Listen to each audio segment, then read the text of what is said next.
All right, folks, welcome to another episode of the Red and White Podcast. I'm Evan, and I am finally joined with my co-host, Dustin. Dustin, welcome back. Hangover free, man. For Locos Revenge. Oh, God. Oh.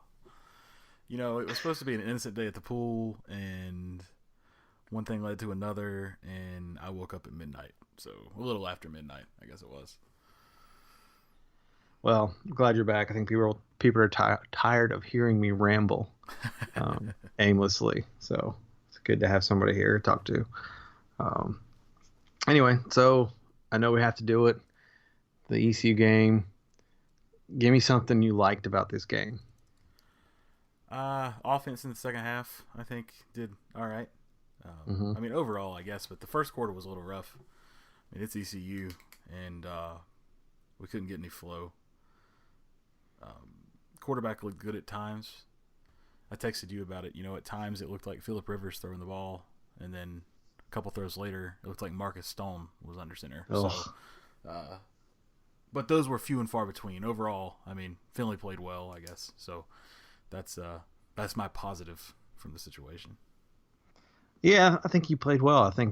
I'm pretty sure we had over 500 yards of offense again, and scored 30 points, and probably should have had quite a few more.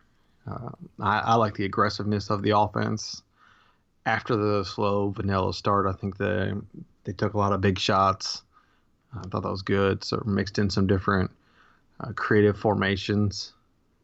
I thought that was good. I thought the offense was, for once, kind of not the problem. I think they got the ball in the hands of the right people, and they were at least trying to do the right things, and kind of mixing it up. And surprisingly, the other thing I liked was the defense early on. First quarter, held them to a couple field goals, and it was 12-0 or 12-3 or something like that. Could have easily been 21-0 at that point. They were moving the ball pretty easily, and the defense kind of stepped up and kept them from scoring. I thought that was pretty good. I know people are quick to point out the defense had its faults, which they did, but that was a key stretch there that the game we could have gotten blown out early, like the Carolina game last year, right? Just come out soft, not prepared, and they're fired up and march down the field, but they held up. That's a positive change we hadn't seen before. And I think they ended up with 14 tackles for a loss. So while it didn't seem like there was a lot of pressure on their quarterback, 14 tackles for a loss is substantial. Yeah, I don't know. I can't give an attaboy for like a quarter of good defense, Right. That's the only thing. I mean, they looked good. To start with, it was like, man, ECU's going to score a little bit, but we've got to do something on the offensive side of the ball, and then everything completely switched. I mean, we had pressure, I guess, but yeah, he lit us up in the second half, man. And the funny thing is, he lit us up by throwing short, dinky passes, right? And it's something that we've talked about, and it's something we're going to talk about with James Washington when he joins us in the next segment. Is they just exploited us underneath and short and in the middle, and people have been pointing out all year, why are we playing so soft on defense? Why are we playing so far back? And it's almost reactionary to the previous years of giving up the big play. And it's frustrating as hell. Yeah, I don't know. It goes. It's funny, like good and the bad. Tocho, okay, gets the pick. Yeah. So what he should be doing, but then a couple plays later, 6-7 yards of cushion, he's burnt. I don't know. I don't know if it's somebody's telling them to cushion, or they're just not capable of keeping up. And I don't think that's it necessarily. I can't believe that Tocho guy runs a 4.3 or 4.4, whatever it is, can't keep up with Zay Jones, who's a good receiver. But I just have a hard time believing it's athleticism that's holding him back. It's got to be some kind of scheme. Yeah. Right. And this is what I guess we're already rolling into our dislikes, but The likes you know, segment had to be really short. So yeah. I mean, I was trying, right? Come on, yeah, people, give me a chance here. Give me a shot. the weather was good. Oh, yeah. All right. It was great on my couch. um, so you have written in our notes here we lost because of coaching, plain and simple. Explain. Man, okay. What was the final score? 33-30. So 3 points. Um, you miss 2 field goals early, which should, kind of, I guess, raise some doubt. But you have a chip shot field goal, and you come out with some weak ass fake.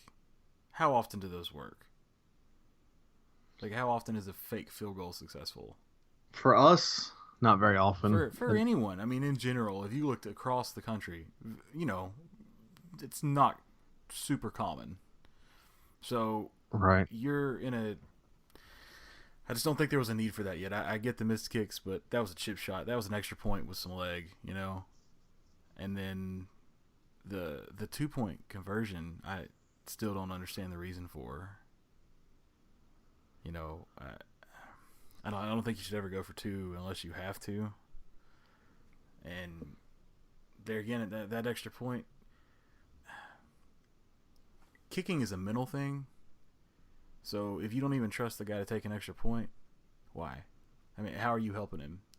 Either way, that's what would more than likely be 4 points off the board. Mm-hmm. And I get the guy had missed 2, but it was a chip shot field goal. It's an extra point. Those are things that you have to expect, and you have to have. Those are points you have to have. We win the game. It's not a contest then.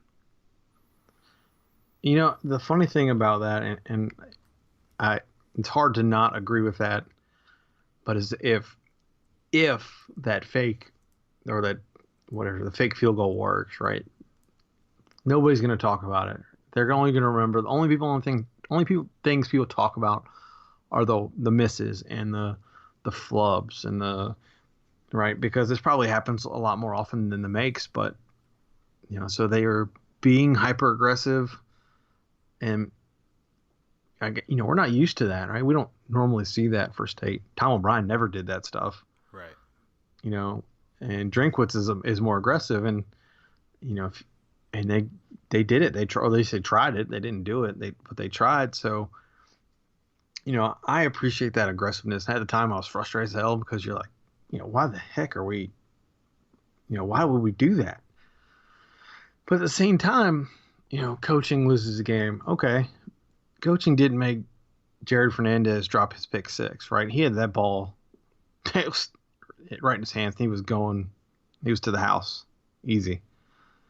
Coaching didn't make Gavin Locklear check down to Stephen Lewis when Braylon Cherry was running right down the field on that end around, reverse throw, whatever you want to call it.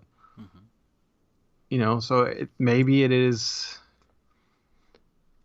So that's why I have play calls though. And what do you mean? Like, guy dropped a pick 6. That's not a play call. That's not something the team sets up for. It was a situational thing that happened.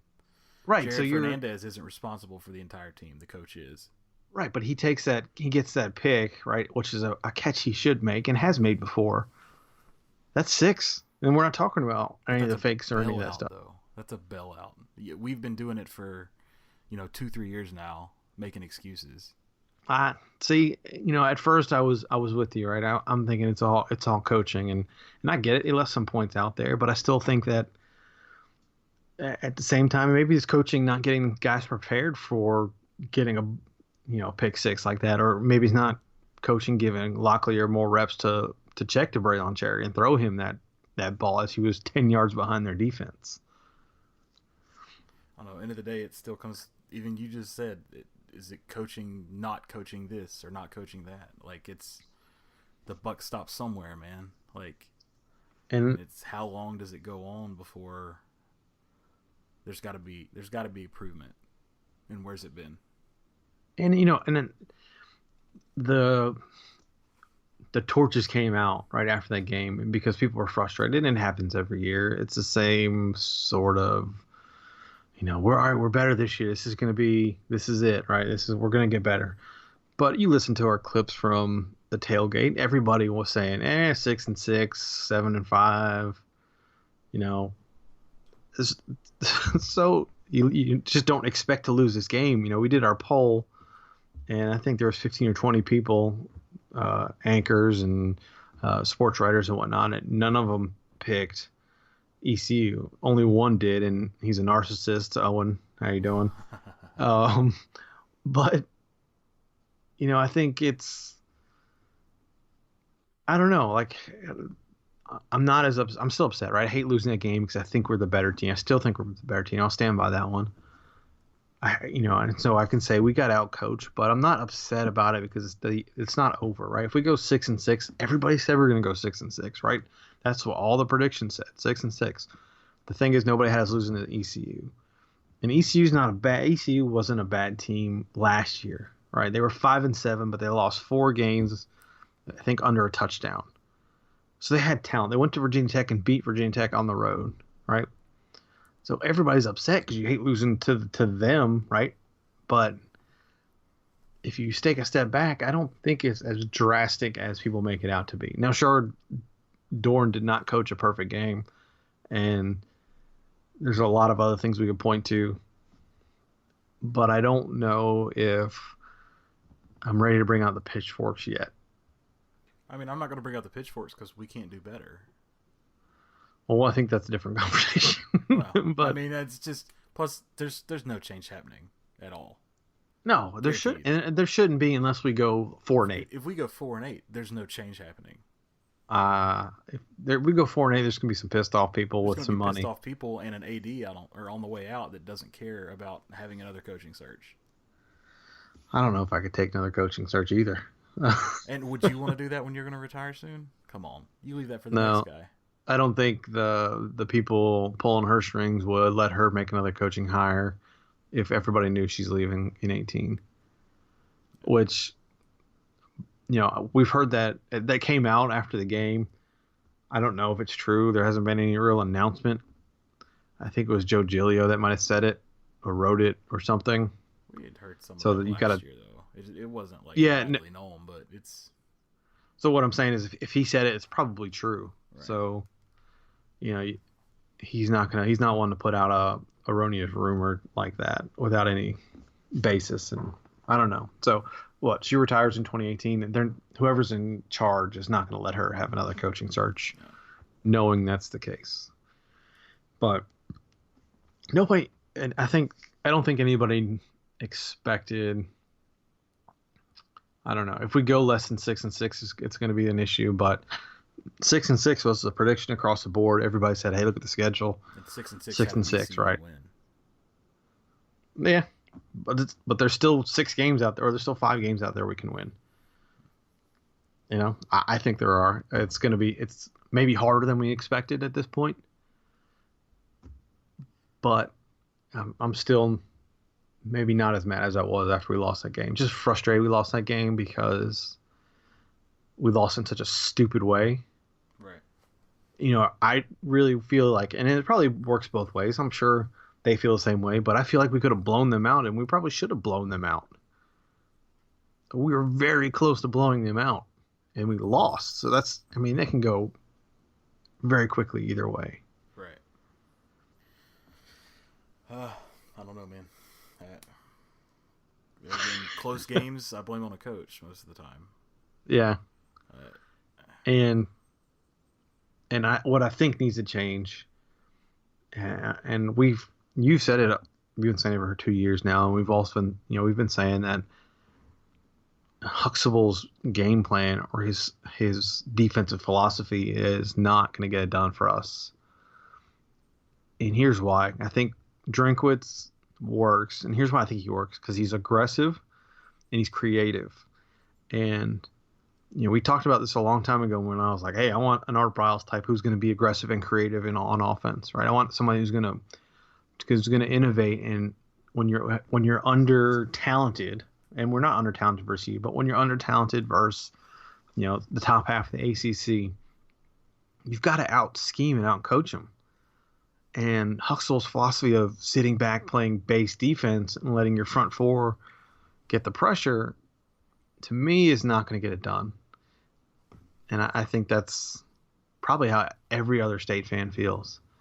The scheme and the defensive philosophy of the 10-yard cushion on the DBs, not blitzing, just relying on your defensive line to make, to create that pressure and drop everybody else back. That just doesn't work for us.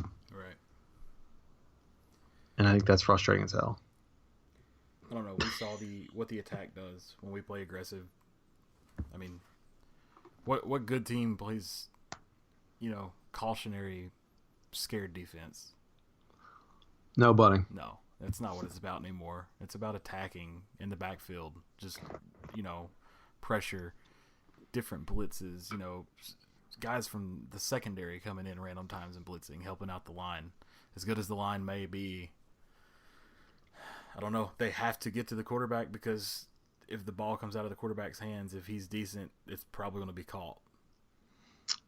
Right. So everybody's running the spread now, and like you're saying, you have to be more disruptive because there's too many weapons on the field to sit back and let them pick you apart. ECU quarterback completed 17 in a row across the middle, basically across the middle towards the end of that game, just because there was nothing. The wheel route was open all day. The underneath, where they were running Zay Jones from the slot across in front of the linebackers, and he's picking up 6-10 yards a clip, and you're like, come on now, just do something different. Right. All right, just get up in his face, jam him somewhere. Yeah, I'm with you. I'm at the point that that Dorr needs to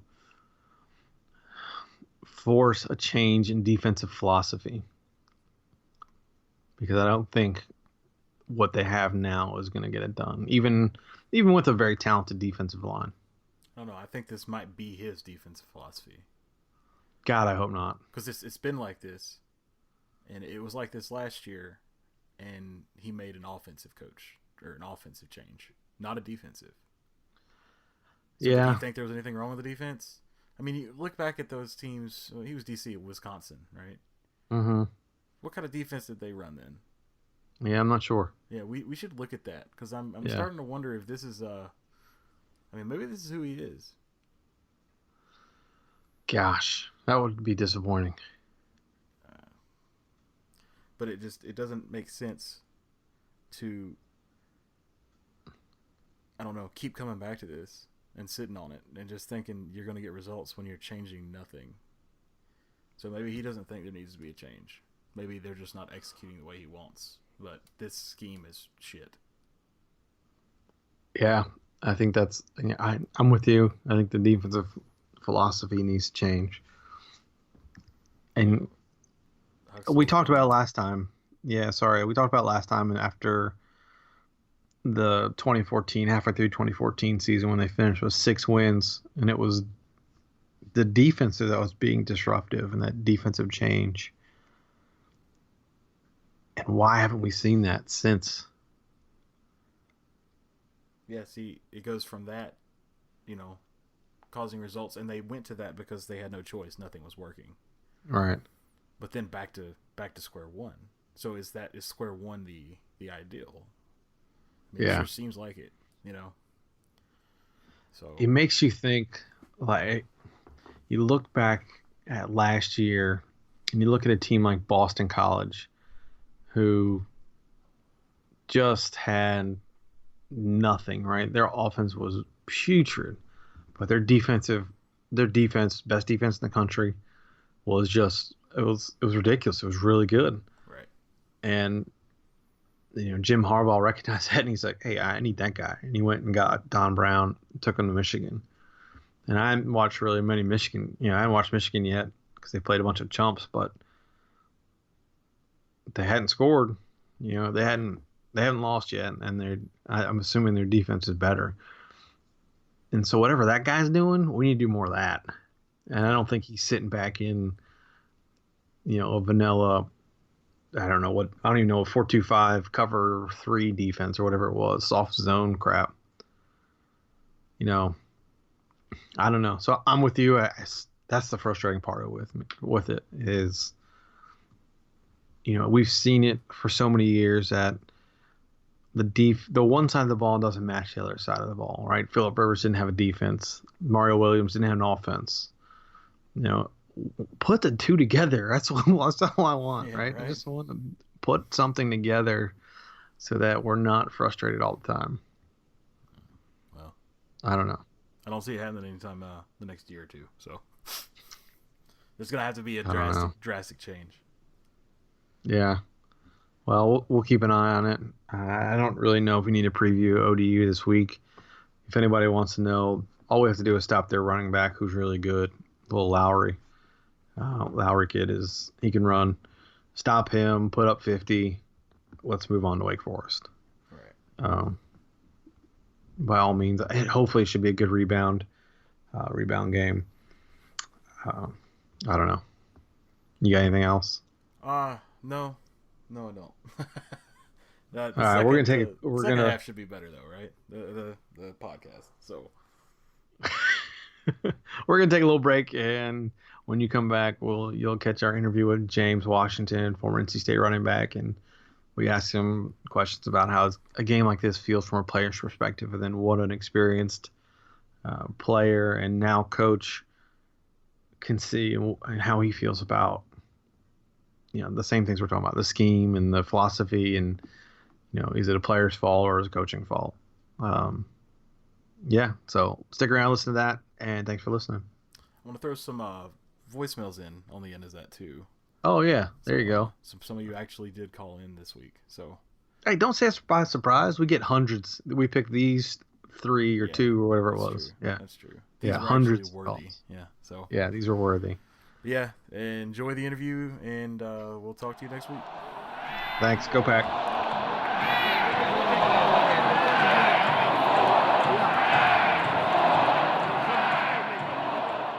All right, give us your thoughts, folks. We're here with James Washington. James, thanks for joining us. What happened in Greenville? What happened? Not kicking the field goal happened. Going on 4th down with an option play with your punter happened. That kind of separates a lot.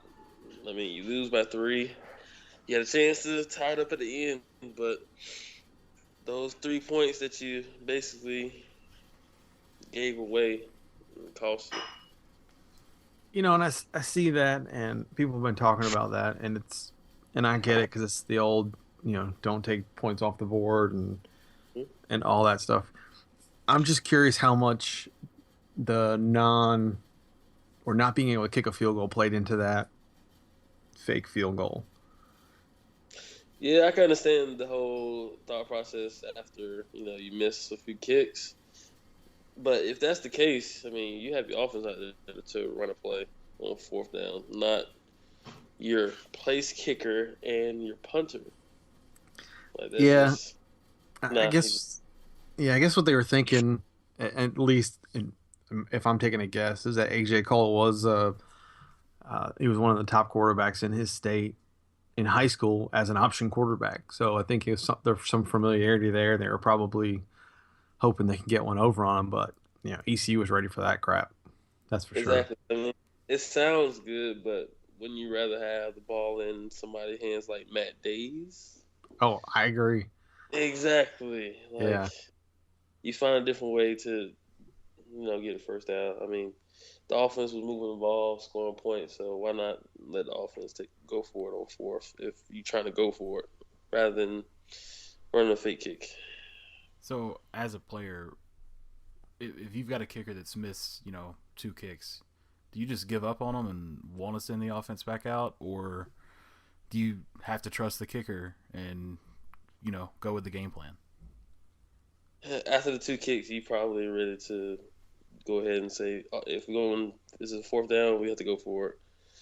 Because we don't want to, I mean, that's 6 points. That's like a touchdown that just came off the board. We need to, if we feel like 9 field goal range where it should be a chip shot, or we feel like even if it was a chip shot, he's not going to be able to make it, then we just need to send the offense out there and go get it. I think that's part of you know you have to be prepared for that, and they should have known, right? They didn't kick a field goal in week one. There's still some question marks. That, you know, the guys are unproven. So, in a situation where it's essentially 4 down situation because you're not going to kick it, why don't you just Yep. set up a 4th and 4, or set up a shorter. I don't know, give the ball to Matt Days or Jalen Exactly. Samuels and get at least some yardage for your 4th and 1, and you have a decision to make. I mean, once you realize that the kickers miss a couple field goals, and you pretty much can tell by their body language that they're pretty much out of it, you should go ahead and run everything as if it's 4 down territory. So if it's 3rd down, 3rd and long, you're gonna run something to get you closer, manageable 4th and short. So yeah, so But you're a coach now, right? You're a coach at the high yeah, school high school level, and they're notorious for having bad kickers. Isn't that that's a similar mentality, right? Prepare for having a bad kicker, right? exactly. You got to be prepared for all types of situations. So if your kicker shanks 2 kicks, okay, now you know. Okay, now kicking game is off the table. So we playing four hard. So we're gonna run plays to get this 1st down with 4 downs to play with. But what was the distance on the two missed kicks? Weren't they like 40, 40s, right? 42. Yeah, And he had plenty of distance. It wasn't the distance factor. He just but pushed that him. the one they did the fake on, wasn't that It kind was of a chip chip. shot range? Yeah, It was chip shot. definitely chip shot, Sure. right? So I Yeah. don't Yeah. know. I guess I just feel like I would send the kicker out there Mhm. if it's Yeah, it's barely more than an extra point. That should be but he almost missed the extra point. yeah, but I mean he's got to make Yeah. one sooner or later, right? You know. I So mean, what's cool? it feels like they left a lot of points on the field. That's for sure. I mean, Yeah. how I mean, you think yeah, it's terrible. it's like backing up, looking at the game as a whole. In your mind, as a former player, you probably look at it a little bit more critical than we do. Do you feel it's coaches, coaches' fault for that, or for just the overall game plan, or if the guys make a couple more plays, it's a completely different game. At the end of the day, players play, coaches coach. Players don't call plays. So Right. when coach says, "All right, we're running a fake field goal," hey, you're running a fake field goal. I mean, that's on the coach. I mean, and then we went for a 2-pointer, and it went nowhere. Once That blew again, my mind more than the kick or the fake field goal. I mean, why exactly. two So there? yeah, you went for 2, you missed 2 kicks, and then you ran a fake field goal. So yeah, that falls back on the coach lap, because I know with us, it was the head coach's call if we want to do that. Like, he gives the final say if we're gonna do some type of fake or even field goal. 'Cause of course, Taking away OC. the. Go ahead. Sorry, James. I said, yeah, of course the OC is gonna want to go for it and Right. call it back or do anything that he thinks to get the 1st down. But at the end of the day, it's normally the head man's job. So take discounting the fake field goals and the special teams, just errors all around. Mm-hmm. Did you think that was a poorly coached game? If you just taking out those plays, right? Just the rest of the game. I mean, you look at the score. I mean, you put up a lot of points, but you also give up a lot of points. So you Mm-hmm. lose probably 2/3 of the game. Special teams and then defense. Yeah. Yeah, you can't win games. You gave up 33. Offense scored 30. 30 should have been enough to win, if you think about it. Yeah, 30 and 500 yards of offense. Exactly. So it ain't really the offense's fault, even though at the end it was a little suspect time management. But Mm-hmm. at the end of the day, they put up 30. So you telling me we couldn't stop them from getting a touchdown a quarter, 28? So what is that? And Like, what is the defensive? Where's the defensive? Um, where's the hole in the defense? Right. I mean, what's the problem with the defense in your mind? I mean, one, you don't get enough pressure on the quarterback. 2, you're playing very off cushionish. So, of course, things going to come open if you're not really getting pressure on the quarterback. So, it's like a cause and effect thing. You don't get pressure on the quarterback. He has time. He's able to find open receivers. You got him matched up on, let's say, linebackers. You're going to win that matchup. So that's something I noticed, and so tell me if I'm wrong here, is that especially towards late in the game, they found something in the middle of the field, and they were throwing a lot of underneath middle routes, and a lot of drops to the backers. I mean, running backs, Yeah. and just exploiting that middle. Right? Is that a scheme problem or a personnel problem? Nah, it's a scheme problem. That means, hey, we're afraid to get beat deep, so we want to drop everybody back in the coverage, probably like cover 4, something like that, where the offense just says, okay, we just gonna run crossing routes and find a seam, or make everybody go deep and then find the running back in the flat, make them run. And That's more of a scheme thing, not a player thing. It's different. It was blown coverage where somebody's supposed to be in the flat, they're not there. We're in cover 3, and then the back gets the ball and just runs crazy. I think their running back was wide open. It'd probably been a field day for you if you were the running back there. That wheel route was open all day. I mean, they exploited it when they had the time. That can't happen at all. Like, I understand you don't want to be beat deep, but once again, you don't want to be out there all day getting dinked and dunked down the field for these little short passes, getting first down to first down. Yeah, they had 17 in a row completed passes at the end of that game, or at least in the second half somewhere. Like that's unbelievable. It was all short middle crap. Mm-hmm. My next question is like, where's the pressure? Like, are we running more than just one coverage? Like, are we blitzing? Are we giving them different looks? Because if everything's the same, they're gonna figure it out and find open people. So this is something Dustin and I were talking about at some point, that they think highly of our defensive line, right? There's some 5 stars and 4 stars, and right, they think the defensive line is legit, and for the most part they played pretty well, but I don't know if they're overconfident in it, so that they're not bringing any pressure, bringing a blitz or whatever it may be. I mean, I feel like they're relying on the defensive line to get pressure, and they do a good job, a lot of times, but not all the times, and they're not getting enough pressure. I guess we're not quick enough quick enough. Does that seem fair?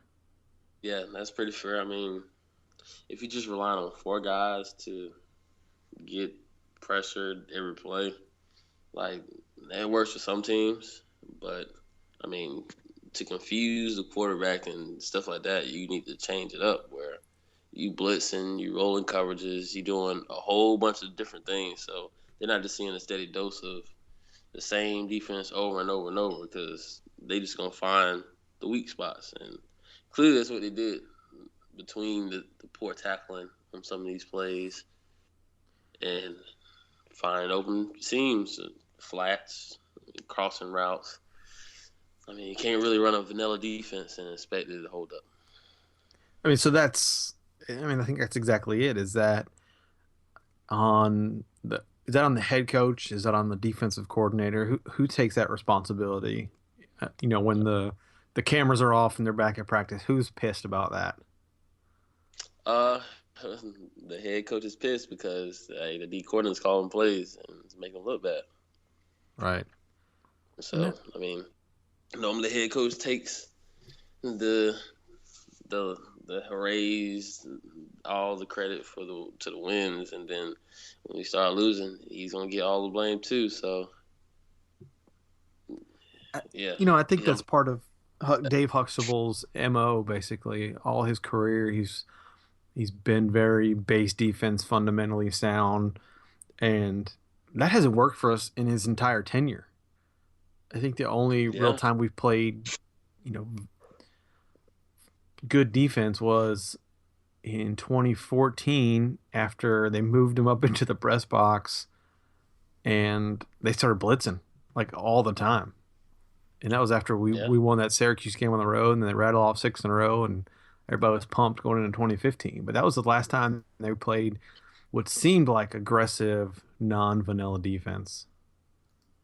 I mean, I've sat at home and I looked at the records and seeing notable wins. Can you really name one? Oh, that's a good point. I had that note in my notes for Exactly. That's and the problem I really have. Like, at least with, I mean, I was there during the last tenure, and I understood the reason for change and going a different direction. But it's supposed to be for better, not for worse. Because, like, even I tweeted after the game, like, I understand, like, with us, we would lose a game that we shouldn't have lost, but we'll come back and win a game that most people think we shouldn't have won. right. But with this group, is not like that, so it's kind of makes you feel more down than you should. I think that's exactly it, right? We haven't had and that's been NC State for the longest time, right? They're going to lose some stupid ass game, but then they're going to go out there and they're going to beat Florida State. They're going to beat Clemson, or they're going to take it one of those games that they shouldn't have, right? Yeah, And I get people's complaint that Doran hasn't done that, and then he goes and loses this game, which is what really, bubbles up because people, I think we have more talent than them. I think we're a better team than them, but they weren't prepared for that game.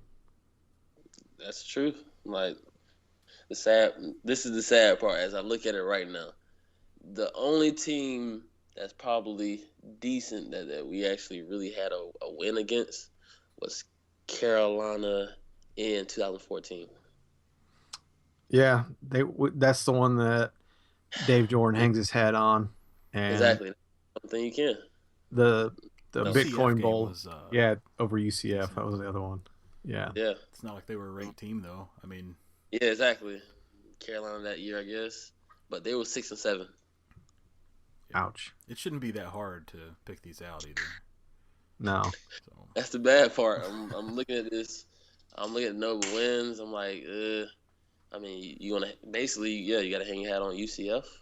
And that year they lost what 3 games before that. yeah. So here's my question, and I kind of always hang my hat, or at least that kind of my argument is that when Dave Dorn got here, Tom O'Brien had basically, and this is general consensus, quit recruiting, and the talent level wasn't up to par. And no offense to you, but the offensive line was awful, and it just there was no quarterbacks. It was just like, what was he doing? And uh, uh, uh, uh, it's questionable. yeah, I It's know. So it's questionable. it's a weird question. It doesn't feel like it feels like now that Yeah, he's upgraded the talent level, but you there's sure? the results are still the same Yeah, the exactly. results You are sure? worse, That's man. what I'm saying. You sure the talent level is better? I mean, on paper, on you paper. could Yeah, say for that. sure. Yeah. Yeah, I mean, but once again, most people don't understand. Once you get to college, all your stars go away. that's right. That's true. Stars go no nothing. That's just what somebody thought about you in high school that works for some type of recruiting company. Right, But all said and done, we get in college, all that goes away, and we see what you're able to do. So we've had 5 stars that right. got there, and they wasn't 5 stars.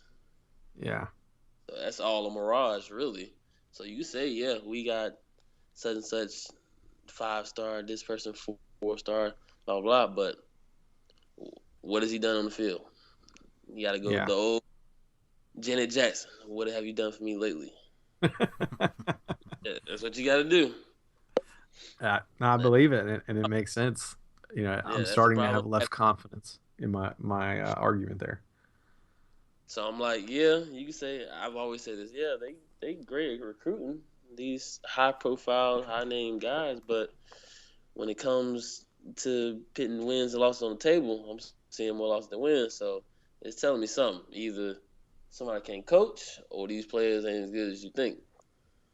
That comes back. That should be a talent evaluation, right? That becomes a different question. Is like, what are they not seeing, or what are they not evaluating properly? Or if they're not using their talent the right way. Right. So then that's another question. Why Mm-hmm. can't you put the right guys in the right position? Exactly. Hmm. Because as a coach here, your job is to put you guys in the right position to win. So if you're losing a lot, that means normally you're not putting your guys in the right position to win. And there you go. So how does a player react to a game like this? This is not good as a player. It reminds me of, let's see, what game was that? It was a game we lost in 2012, I think. It was Carolina. Lost Carolina game, and it ended up rolling over.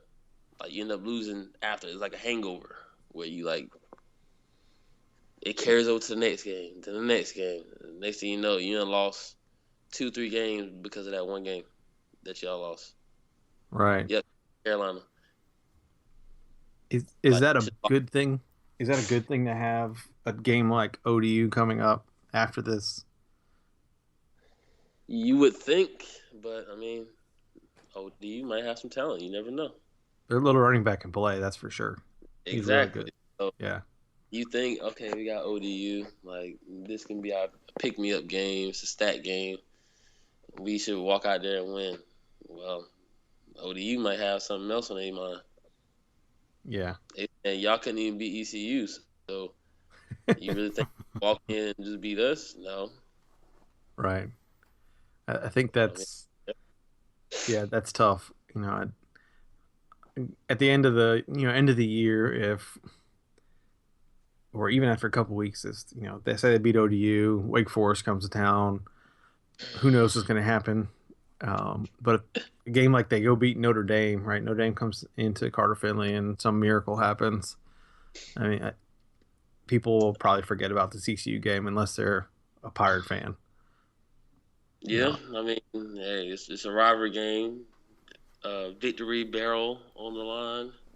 Yeah. So we used to say we own the state, something like that. Yeah. Or this is the state. Not really this year. Yeah, can't really say that right now. Yeah. And it sucks to say that because I rep NC State everywhere. So we notice, and I'm sure every Wolfpack Nation fan appreciates that. James, we don't want to keep you too long, but I want to ask you a couple more questions. So you're now coaching at Dr. Phillips, right? And you, as you told us, you have you're sending a boy up to us, Nick Smith. Can you tell the fans a little bit about what kind of player Nick is? He's a guy that's a hybrid, so he can do a lot of things. Where he can line up at the end, he can line up at outside linebacker, he can line up at middle linebacker. He's great at pass rush, very quick. He's agile, get off blocks. So he's like our playmaker here, where we moving around different spots and expecting him to make plays, whether it's going to get the quarterback, dropping in coverage, knocking the ball down, or getting a pick.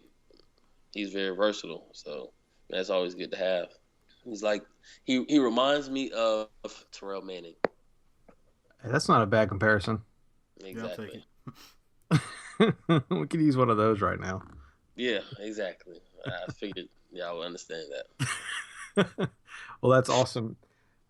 How's the leg doing? Let us know how's your status there. It's all good. It gets me up and down the sideline. Yeah. Awesome. Yeah, I mean, I don't have to run no 40s or wind sprints no more, so it's all good. Good. Well, James, thanks for joining us, and we hope to talk to you soon. We always love your insight, especially coming from the player side. It's just, it's a perspective that we don't have, and we always appreciate you joining us. Hey, it's no problem. I'm hoping we can forget this sin of a loss and move on to better days, because this losing thing is not NC State. I'm just gonna say that. Yeah, we're gonna move on. I think it'll go up. I have a feeling. I'm being positive. One game at a time, ODU. That's right. ODU. One game at a time, ODU. You can't worry about the gauntlet right now. Right. All right, James. Thanks again, man. We always appreciate it. All right, no problem. Take it easy, man. You too.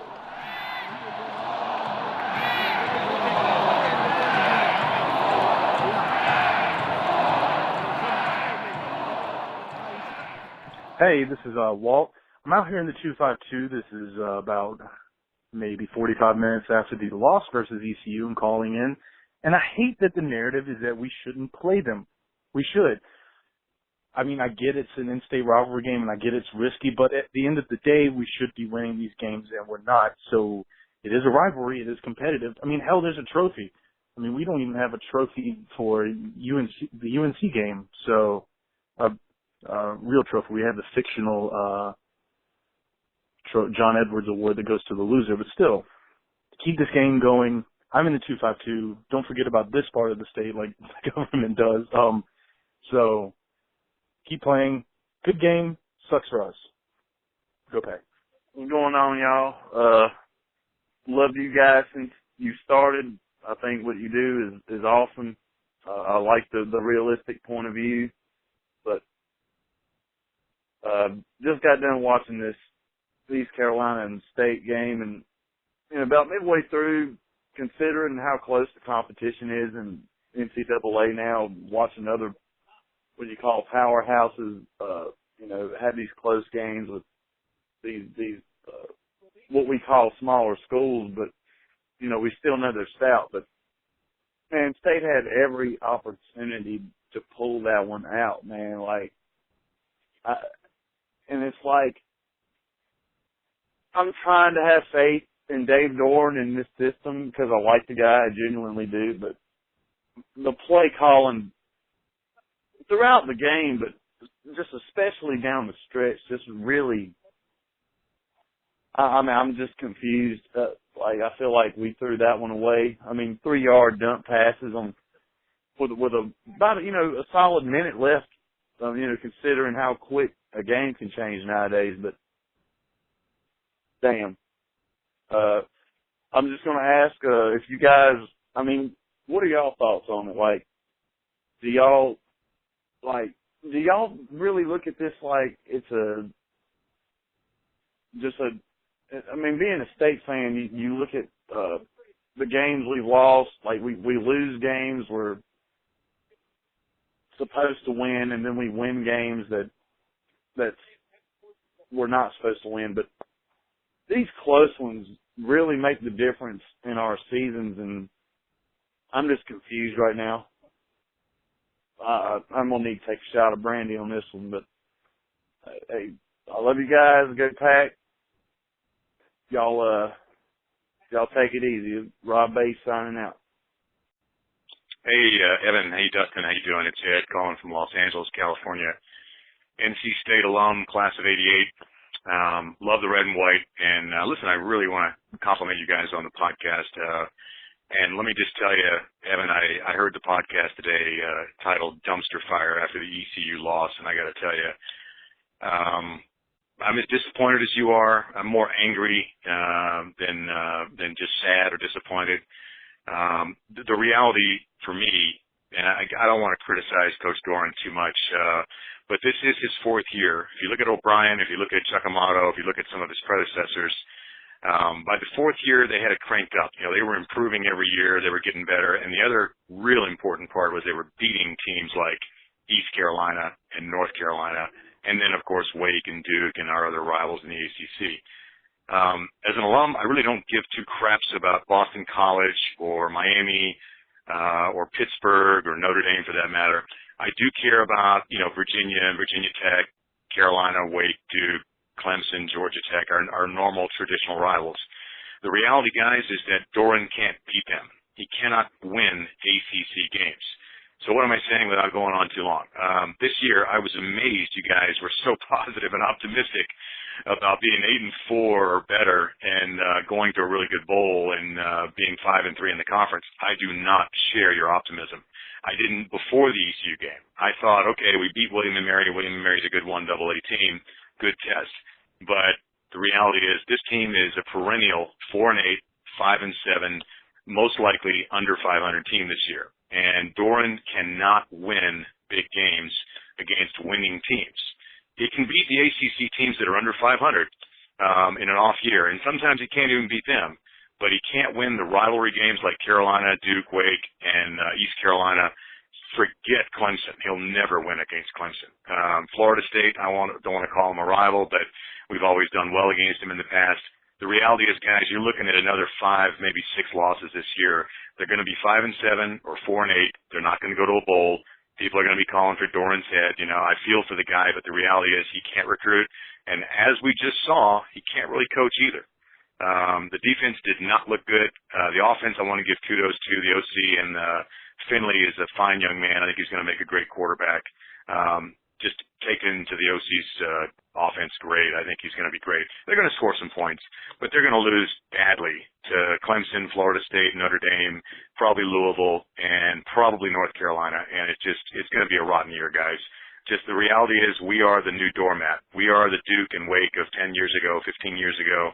We are going to be under 500 in the ACC and under 500 for the year.